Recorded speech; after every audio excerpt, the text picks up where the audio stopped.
Boxing day sports के context में बहुत ही इंपॉर्टेंट फिक्सचर्स में से एक माना जाता है।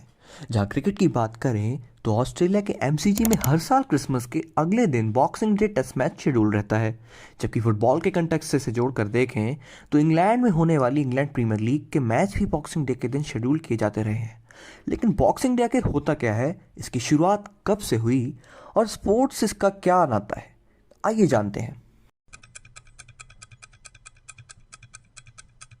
दरअसल बॉक्सिंग डे के ओरिजिन की कई कहानियां बताई जाती हैं। बॉक्सिंग डे को लेकर जो कहानी सबसे ज़्यादा पॉपुलर बताई जाती है उसके मुताबिक 17वीं सेंचुरी में विक्टोरियन इंग्लैंड के चर्चेस में साल भर में जितना भी पैसा इकट्ठा होता था, क्रिसमस के अगले दिन उसे अलग अलग बॉक्सेस में डालकर गरीबों में बांट दिया जाता था। वहीं दूसरी कहानी के मुताबिक बॉक्सिंग डे मनाने की प्रथा का कनेक्शन इंग्लैंड में रह रहे सर्वेंट्स और उनके ओनर्स के रिलेशनशिप से भी जुड़ा था, जिसमें ओनर्स अपने सर्वेंट्स को क्रिसमस के अगले दिन अपने परिवार से मिलने जाने के लिए बाकायदा उन्हें बॉक्सेस में गिफ्ट दिया करते थे। और यहाँ से शुरुआत होती है बॉक्सिंग डे मनाने की। हिस्टोरियन नील आर्मस्ट्रॉन्ग के मुताबिक बॉक्सिंग डे की प्रथा 17वीं सेंचुरी से शुरू हुई, जब बॉस अपने एम्प्लॉयज़ को खुश करने के लिए बॉक्सेस में सिक्के के तौर पर उन्हें टिप दिया करते थे। साल 1871 में 26 दिसंबर को पहली बार पूरे इंग्लैंड में एक बैंक हॉलिडे घोषित किया जाता है।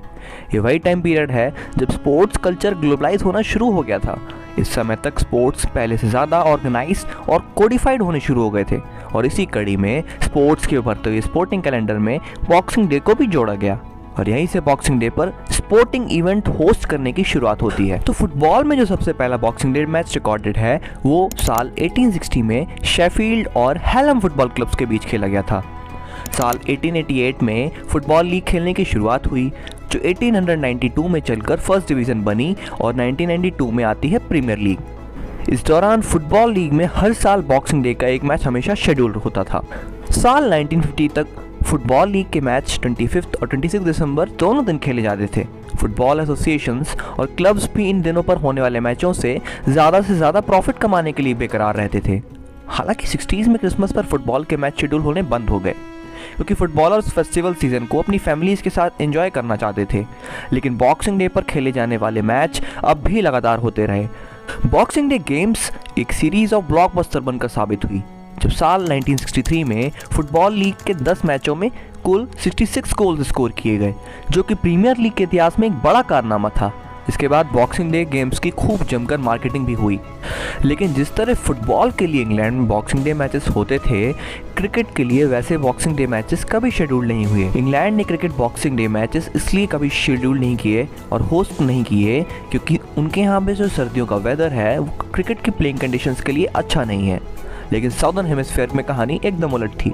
कुछ एक्सेप्शंस को छोड़ दें तो साल 1865 से 1970s तक ऑस्ट्रेलिया के डोमेस्टिक क्रिकेट टूर्नामेंट में विक्टोरिया और न्यू साउथ वेल्स के बीच बॉक्सिंग डे मैच की होस्टिंग मेलबर्न करता था। लेकिन एमसीजी के मैदान में बॉक्सिंग डे टेस्ट मैच की शुरुआत 1980s के बाद ही हुई। इससे पहले ऑस्ट्रेलिया ने केवल 4 बार ही बॉक्सिंग डे टेस्ट मैच को होस्ट किया था, वो भी अलग अलग वेन्यूज़ पर।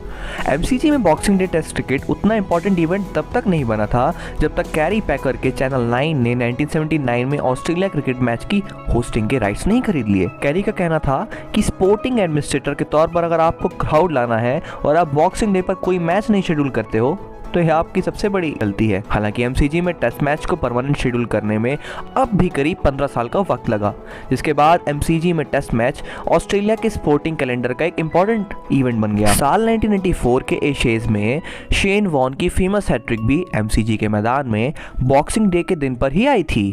वीडियो पसंद आई हो तो लाइक और कॉमेंट करना ना भूलें और इस चैनल को सब्सक्राइब कर लें।